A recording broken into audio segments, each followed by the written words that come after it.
fine and sunny day, a fox was strolling along minding his own foxy business.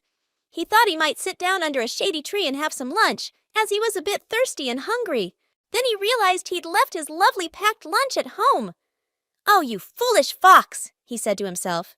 But just then he looked up, and what should he see but the most delicious-looking bunch of purple grapes he'd ever seen in his whole foxy life. They were just sitting there, hanging from a grapevine that ran along the branches of a tree. The grapes looked like they were about to burst with the tastiest juice, and the fox's mouth began to water. "Oh, I've got to have these, just got to," he muttered to himself. "I shall fill my foxy face with them." The bunch of grapes hung from a very high branch, so the fox jumped up to reach it. He hadn't jumped high enough and missed it by a long way, so he walked back a little way and took a running leap. Up he went, but not high enough, and his paw missed the grapes. He kept jumping and jumping, but every single time he missed. Now he was hot and tired and thirsty and hungry and cross. He sat down under the tree and looked up at the grapes in disgust.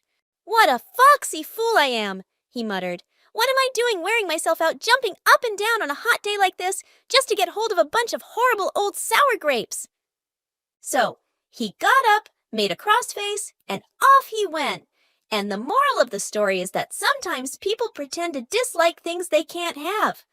Oh, and did you know that this is where the phrase "sour grapes" comes from?